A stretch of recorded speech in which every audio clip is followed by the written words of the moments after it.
Capítulo 8. Los seguidores de Jesús. Después de esto, Jesús iba con sus 12 apóstoles por las ciudades y pueblos anunciando a la gente la buena noticia del reino de Dios. También iban con él varias mujeres que Jesús había sanado de espíritus malignos y de enfermedades. Una de ellas era María, conocida como Magdalena, de quien habían salido 7 demonios. También iban con él Juana, la esposa de Cusa, el administrador de Herodes, Susana y muchas más. Estas mujeres ayudaban con su dinero a Jesús y a sus seguidores. Historia del sembrador. Se reunió una multitud que venía de muchos pueblos para ver a Jesús. Él les contó una historia. El sembrador salió a sembrar. Al esparcir las semillas, algunas cayeron en el camino. La gente las pisaba y vinieron las aves del cielo y se las comieron. Otras semillas cayeron en terreno pedregoso. Cuando crecieron las plantas, se secaron porque no tenían agua. Otras cayeron entre espinos que crecieron con las plantas y las ahogaron. Otras semillas cayeron en tierra buena. Las semillas crecieron y dieron fruto 100 veces más de lo que se había sembrado. Y dijo en alta voz: «Oigan bien lo que les digo». El porqué de las historias. Los seguidores de Jesús le preguntaron qué significaba esta historia. Entonces les dijo: «Ustedes tienen el privilegio de entender la verdad que no se ha dado a conocer sobre el reino de Dios. Pero a los demás se les da en forma de historias para que miren, pero no vean, y oigan, pero no entiendan». Jesús explica la historia del sembrador. Esto es lo que quiere decir la historia. La semilla es el mensaje de Dios. Las que cayeron a un lado del camino son como aquellos que oyen el mensaje, pero el diablo viene y se lo quita. Así no pueden creer ni ser salvados. Las semillas que cayeron en la piedra son como aquellos que oyen y aceptan el mensaje, con alegría, pero no tienen raíces profundas. Creen por un tiempo, pero cuando las dificultades los ponen a prueba, se dan por vencidos. Las semillas que cayeron entre espinos son como aquellos que oyen el mensaje, pero yéndose dejan que las preocupaciones, las riquezas y los placeres de esta vida los ahoguen y no dan fruto. La semilla que cayó en tierra buena son los que con razón noble y bueno escuchan el mensaje. Lo obedecen y con paciencia producen buena cosecha. Presten atención a Jesús. Nadie enciende una lámpara para cubrirla con una vasija ni para ponerla debajo de la cama. Al contrario, la pone sobre un candelero para que los que entren tengan luz. Todo lo que está escondido se descubrirá, todo secreto se llegará a conocer y saldrá a la luz. Así que tengan cuidado de entender lo que oyen. Porque al que entienda, se le dará más a entender, y al que no entienda, se le quitará hasta lo que cree que entiende. La verdadera familia de Jesús. La mamá y los hermanos de Jesús querían verlo y no pudieron acercarse a él porque había mucha gente. Entonces alguien le avisó: «Tu mamá y tus hermanos están esperando afuera y quieren verte».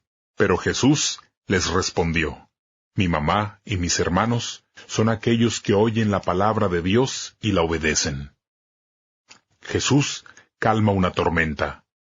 Un día, Jesús subió a una barca con sus seguidores y les dijo: «Crucemos al otro lado del lago». Así que partieron, y mientras iban en la barca, Jesús se quedó dormido. Se desató una tormenta de viento sobre el lago, y la barca estaba en peligro de hundirse.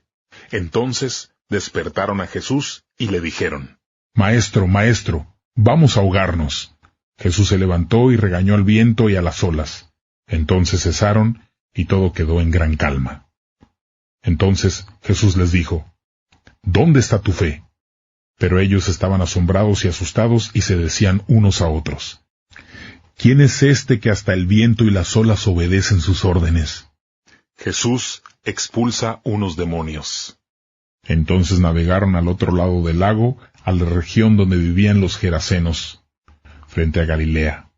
Cuando Jesús bajó a tierra, se encontró con un hombre que venía del pueblo. El hombre estaba poseído por unos demonios. Hacía mucho tiempo que andaba desnudo y no vivía en ninguna casa, sino entre las tumbas. Cuando el hombre vio a Jesús, cayó ante él, gritando muy fuerte: ¿Qué quieres de mí, Jesús, Hijo del Dios Altísimo? Te suplico que no me atormentes. Es que Jesús ordenaba al espíritu maligno que saliera del hombre.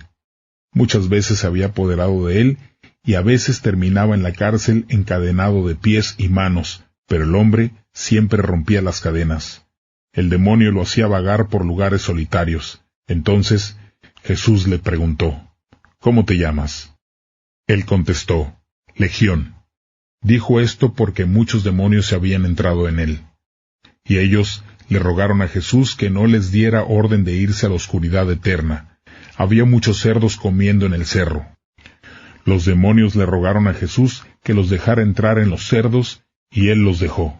Entonces los demonios salieron del hombre y entraron en los cerdos. Todos los cerdos se echaron a correr pendiente abajo por el barranco, cayeron en el lago y se ahogaron. Los encargados de cuidar los cerdos vieron lo que había pasado y salieron huyendo a contarle en el pueblo y en el campo. La gente salió a ver lo que había pasado. Se acercaron a Jesús y encontraron al hombre del que habían salido los demonios sentado a sus pies, vestido y en su sano juicio. La gente tuvo miedo. Los que vieron lo ocurrido les contaron a los demás cómo había sido sanado el hombre que tenía demonios. Entonces todos los de la región de Gerasa le pidieron a Jesús que se fuera porque estaban llenos de temor. Así que Jesús subió a la barca para regresar a Galilea. El hombre del que habían salido los demonios le rogaba que lo dejara acompañarlo, pero Jesús le dijo que se fuera. Regresa a tu casa y cuenta todo lo que Dios ha hecho por ti. De esa forma, el hombre se fue y le contó a todo el pueblo lo mucho que Jesús había hecho por él. La hija de Jairo y la mujer enferma. Cuando Jesús regresó a Galilea, la multitud lo recibió muy bien porque todos lo estaban esperando. En ese momento llegó un hombre llamado Jairo, dirigente de la sinagoga. Se arrodilló a los pies de Jesús y le rogó que fuera a su casa, porque su única hija, que tenía 12 años, se estaba muriendo. Toda la gente apertujaba a Jesús al ir hacia la casa de Jairo. Había allí una mujer que llevaba 12 años sufriendo de flujos de sangre. Había gastado todo su dinero en médicos, pero ninguno la había podido sanar. Ella se le acercó a Jesús por detrás, le tocó el borde de su manto e inmediatamente dejó de sangrar. Entonces Jesús dijo: ¿Quién me acaba de tocar? Todos dijeron que nadie y Pedro le dijo: Maestro, toda la gente a tu alrededor está empujándote y apretujándote. Sin embargo, Jesús insistió: Alguien me tocó. Sentí que salió poder de mí. Cuando la mujer vio que no se podía esconder, se acercó a Jesús temblando y se arrodilló a sus pies. Todos la escucharon explicar por qué la había tocado y cómo había sanado al instante. Entonces Jesús le dijo: Hija, tu fe te ha sanado. Vete en paz. Mientras Jesús decía esto, vino alguien de la casa del dirigente de la sinagoga y le dijo: Tu hija ha muerto. No molestes más al maestro. Pero al oír esto, Jesús le dijo al dirigente de la sinagoga: No tengas miedo, solo cree y ella será sanada. Jesús llegó a la casa y no dejó que nadie entrara con él. Solo dejó entrar a Pedro, Juan, Santiago y a los padres de la niña. Toda la gente estaba llorando y lamentándose por ella. Jesús les dijo: Dejen de llorar, ella no está muerta, solo está dormida. Entonces todos se burlaron de él porque sabían que la niña ya estaba muerta, pero Jesús la tomó de la mano y le dijo: Levántate, niña. Ella volvió a la vida e inmediatamente se levantó. Luego Jesús ordenó que le dieran algo de comer. Sus padres quedaron completamente atónitos, pero Jesús les dijo que no le contaran a nadie lo que había pasado.